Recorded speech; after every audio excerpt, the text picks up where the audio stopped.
Olá pessoal, bom dia, terminando a sessão aí agora.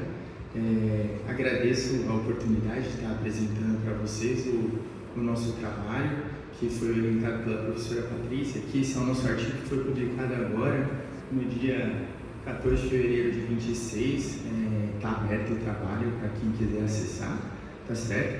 Nós vamos falar então e agradecer todo o grupo que participa conosco. Eu faço parte do grupo do IANSP e da Unifesp de Tensões de Movimento. Structural Brain Analysis in Focal Epileptic Dystonia. Qual é o nosso objetivo aqui? Temos que entender que a distonia, todos nós aqui sabemos que ainda não temos a fisiopatologia em absoluto clara. No entanto, há um entendimento, especialmente a partir dos últimos 20 anos de estudos com neuroimagem funcional, que nós compreendemos a distonia, e no caso vamos falar da distonia focal, do membro superior aqui nesse trabalho, como um distúrbio em rede, ou seja, todas as áreas que nós vemos aqui envolvidas nos aspectos motores estão envolvidas em um contexto de uma rede anormal que leva ao transtorno. Isso deu-se a partir de estudos de neuroimagem funcional, um trabalho que a gente participou que mostrou alteração em análise funcional de indivíduos com distonia focal do membro superior. Então, nosso alvo aqui é pesquisar se de fato existem também alterações microestruturais. Nós fizemos essa correção e deixamos como alterações estruturais em um grupo homogêneo. Homogêneo por quê? Quando nós olhamos para a distonia, sabemos que pode ser generalizada, pode ser uma distonia segmentar, ou seja, é muito importante, se vai buscar alguma alteração que pode ser de microestrutura muito sutil, que pormenorize um tipo muito específico e dessa forma nós podemos potencializar um possível achado sutil. Nós fizemos a análise, então, com morfometria baseada em superfície, a partir das imagens ponderadas em T1 por ressonância magnética e também a imagem por tensor de difusão. Passando adiante, então, nós fizemos a análise exploratória estrutural do cérebro inteiro, para ter uma análise bastante rigorosa do ponto de vista metodológico, uma análise por região de interesse baseada nas regiões já relatadas na literatura e também a tractografia probabilística. Aqui nós mostramos para vocês todos os últimos estudos que tem com distonia, tá? E vocês podem observar que os achados, eles não são claros quando a gente olha para a T1, se existe um aumento ou uma redução de volume nas áreas envolvidas do ato motor. E nós observamos no estudo mais recente, de 2021, que foi utilizado o Free Surfer, que é uma técnica mais apurada, como o Dr. Carlos citou aqui, ele utilizou no trabalho dele também. É uma técnica que é considerada mais refinada pela comunidade de neuroimagem, para a gente poder ter um resultado mais fidedigno, e foi o que nós fizemos. E vocês podem observar que no trabalho aqui da professora Tomi, que vocês conseguem ver que houveram, por exemplo, para o giro pós-central, achados conflitantes utilizando Free Surfer e VPM. Quer dizer, utilizando para a técnica, mostrou que para uma mesma área tiveram achados conflitantes, mostrando que a gente tem que ter um melhor rigor para poder mostrar qualquer resultado e ter uma clareza superior. Quando nós olhamos para imagem por difusão, é muito importante o número de de direções quando nós vamos fazer a análise com relação à difusão. Por quê? Se tiver um baixo número de direções na técnica, nós vamos potencializar achados escuros. Então, o número de direções é muito importante e os achados que nós temos na literatura, até o momento, como vocês podem ver, alguns achados, eu vou citar adiante, eles também não conseguiram ter uma consonância, se existe uma alteração microestrutural, uma perda de anisotropia fracionada ou um aumento até de anisotropia fracionada.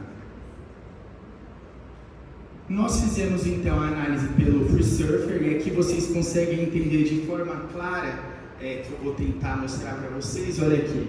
Aqui vocês veem que foi inflado o cérebro de uma forma a tentar, nessas regiões de fronteira que vocês veem entre córtex e substância branca, ou mesmo núcleos profundos e líquor, que são regiões de fronteira que podem ser potencializadas como achados verdadeiros no VBM. No FreeSurfer isso é corrigido por essa técnica otimizada que, inclusive, o time de Harvard utiliza como técnica, que o Carlos já colocou para nós. E aqui foram as regiões que nós estudamos, todas elas já bem alinhadas com a literatura. Nós fizemos uma segmentação. As nossas regiões de interesse foram o cerebelo, tálamo, caudado, putamen, pálido, tá certo? Além da nossa análise por cérebro inteiro, que eu já comentei com vocês. E também na tractografia, quando nós utilizamos o Extract, que é uma ferramenta bastante utilizada e validada pela comunidade de neuroimagem, nós utilizamos os tractos radiação talâmica superior, radiação talâmica anterior, fascículo longitudinal superior, médio, forceps minor, major e o trato córtico espinhal.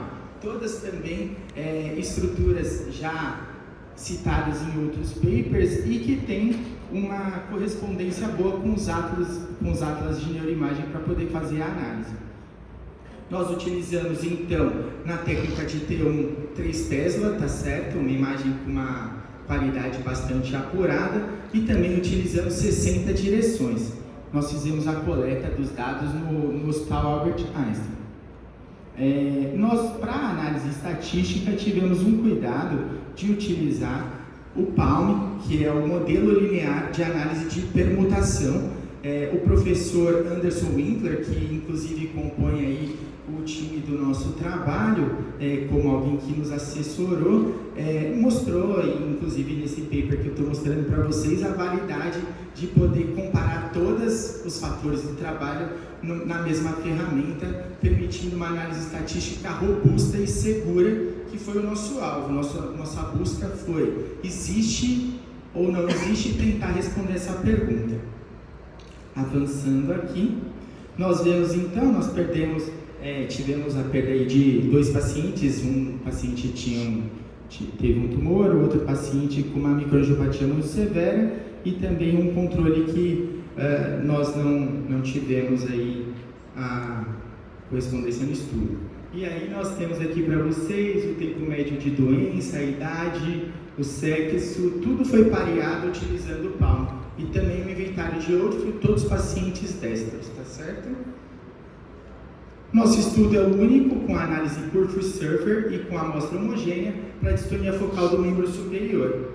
E aí, respondendo àquela questão, que nós tentamos dar clareza, inclusive o único estudo que havia fez com outras distonias conjuntamente, foi da professora Tomik, encontrou achados conflitantes utilizando VBM FreeSurfer.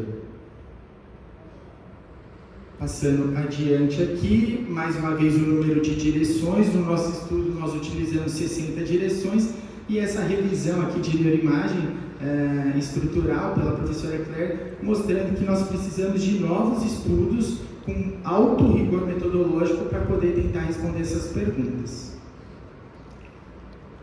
Passando adiante, nós temos então esses dados de literatura que mostram para nós que quanto mais preservada a microestrutura cerebral, se vamos olhar tanto para a anisotropia fracionada, para a tractografia, ou se nós vamos utilizar mesmo olhando para a morfometria cerebral, melhor o outcome de neuroestimulação para um melhor resultado clínico. Isso, inclusive, foi já citado aqui no nosso congresso, né?